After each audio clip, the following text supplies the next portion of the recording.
will be in the jail. Definitely, that there is no doubt, there is no question that how they will continue, that how organization will continue the peace process without the president. So that is why we are appealing to the government.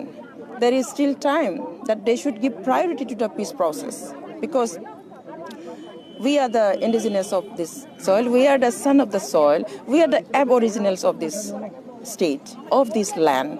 And since long, the tribal people have been treated as a stepchildren, and that is why today these kind of slogans are coming, not from only the Boros, from the Kirbis, from the Dimasas, from the Ravas, from the Missings, from the Tiwas, because we are not treated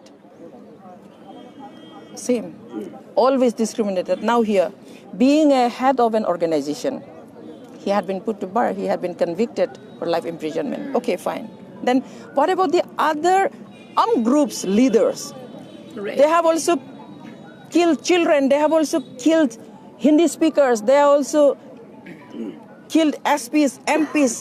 Then being an organizational head, why they are not punished? Why they are not get arrested? Why they are not charged? Why only with the Boros?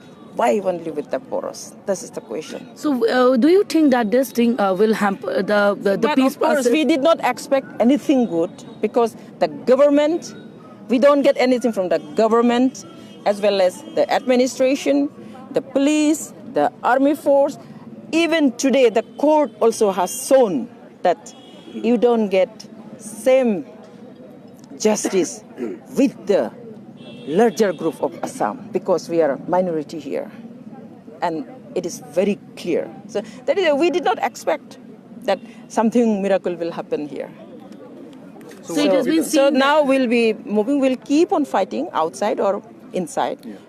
Legally, we'll keep on fighting. We'll go to higher court for that. Sokare jitu ni kya alosona choli ase NDFB logote nohoy gute boru samaje ami borland bisaru gotike hetu hunkale sarkare bisar korok nohole oina thai aru besi biporit phale he jabo besi etu amak boikhoma sokure khodai sai aise sarkare kori aise ji sarkare nohok aji BJP nohoy Congress nohoy AGP nohoy ami tahani kalor porai kori aisu je amak borland lage gotike borland dibo lage aji NDFB kyo hoise সেই কথাটো আৰু এবাৰ দুনাই আমি ক'ব লগা নহয় আজি NDFB ইয়াত বুম ব্লাষ্ট কৰিছে সেইটো যে তেখেতসকলৰ কাৰণে কৰিছে নহয় গোটেই বড়ো জাতিৰ বৃহৎ স্বাৰ্থৰ কাৰণেহে তেখেতসকলে কৰিব লগা হ'ল গতিকে মই চৰকাৰক অনুৰোধ কৰোঁ যে সোনকালে এইটো এটা চলপলৈ আহিব লাগে আলোচনা কৰিব লাগে আৰু ভালদৰে আমাক সোনকালে দিব লাগে বাইদেউ কিন্তু বহুতখিনি নিৰীহ লোক এই গোটেই ব্লাষ্টটোত তেওঁলোকৰ জীৱন ত্যাগ কৰিছিলে তেওঁলোক বহুতৰ জীৱন নাইকিয়া হৈ গ'ল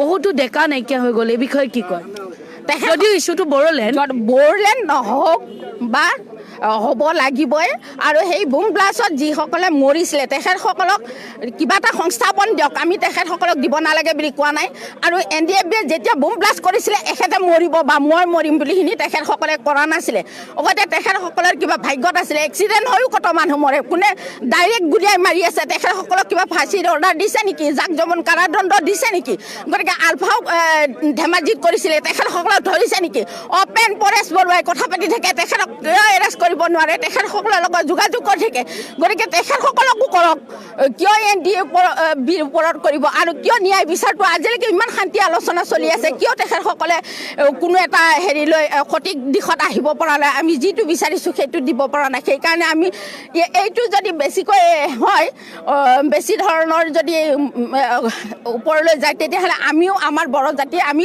যি ত্যাগ কৰিব লাগে সেয়াকে কৰি যাম আৰু বেছি ধৰণৰ আছে মই শান্তি বসুমতাৰী আপুনি ক'ৰ পৰা আহিছিলে মই তেজপুৰৰ পৰা আহিছোঁ আৰু মই বড়োমেন জাষ্টিছ ফৰামৰ ভাইচ প্ৰেচিডেণ্ট তেওঁলোকে মূল সুঁতিলৈ ঘূৰি আহিবৰ কাৰণে চৰকাৰৰ লগত আলোচনা কৰি আছে এই ক্ষেত্ৰত মানে NIA তেওঁলোকৰ CBI তেওঁলোকক যিটো ভাৰ্ডিক্টটো দিছে ইয়াৰ ওপৰত আকৌ কোৰ্টে যিটো সিদ্ধান্ত দিয়ে সেইটোৰ ওপৰত নিৰ্ভৰ কৰে সাগৰামা ডাঙৰে কৈছে যি ৰায় হ'ব কিন্তু মূলতে ফাঁচি হ'ব নালাগে ফাঁচিটো হ'ব নালাগে কাৰণ আমাৰ জাতিটোৰ কাৰণে সমাজখনৰ কাৰণে তেওঁলোকে আন্দোলন কৰিছে আন্দোলন কৰাৰ সময়ছোৱাত তেওঁলোকে এই কিছুমান অঘটনবিলাক কিছুমান মানে যিটো কাৰ্যকলাপ হৈছিলে এই কাৰ্যকলাপৰ যোগেদি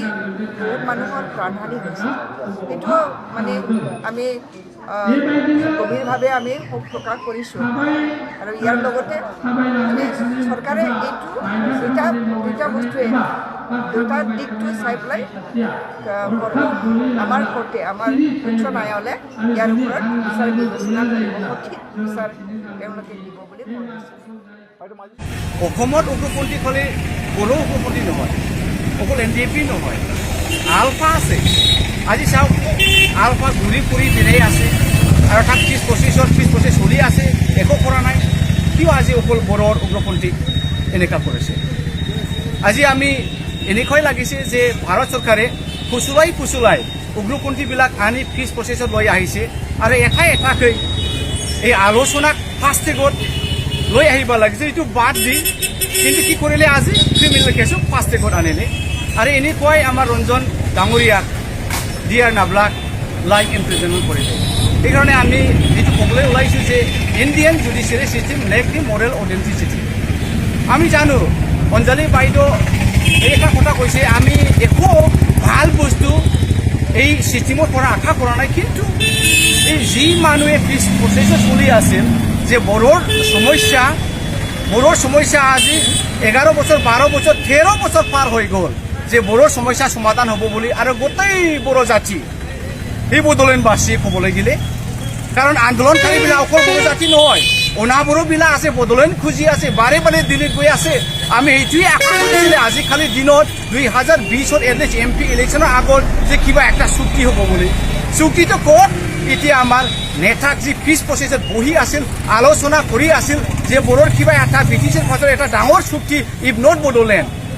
সেইটো এতিয়া কমপ্লিটলি এ কাইণ্ড অফ আমি কি কৈছে বায়াছ আৰু পলিটিচাইজ বুলি আমি ভাবিছোঁ। এই ক্ষেত্ৰত দেখা গৈছে অহাকাইলৈ যিটো NDP এটা বন্ধ আহ্বান কৰিছে, এই ক্ষেত্ৰত অকল NDP নহয়, এইটো বড়ো জাতিৰো বন্ধ হ'ব। আমি ছাপোৰ্ট আছে। আৰু এটা কথা আমি ক'বলৈ বিচাৰিছোঁ, চাওক আজি মিজোৰামৰ আজিৰ CM জোৰামথাংগা ডাঙৰীয়াই এদিন তেওঁ উগ্ৰপন্থী আছিল, তাৰ লগত নেগচিয়েশ্যন কৰিলে, পিছ প্ৰচেছত আনিলে আৰু তাক সুবিধা দিলে। আজি জীয়াই মানে এনেকুৱা প্ৰুভ কৰিলে সি এজন কেপাবল মানুহ। এনেকৈ আমাৰ উগ্ৰপন্থী লিডাৰবিলাক তাৰ সমস্যাটো চাব লাগে, তাক নেগচিয়েশ্যন আনিব লাগে, চলিউশ্যনটো কৰিব লাগে আৰু সুবিধাটো দিব লাগে। সেইটো আমি বিচাৰিছোঁ আৰু সেইটো আমি ক'বলৈ বিচাৰিছোঁ যে আজি এনেকুৱা চিষ্টেম নহয় কিয় বায়াছ আলফাবিলাক।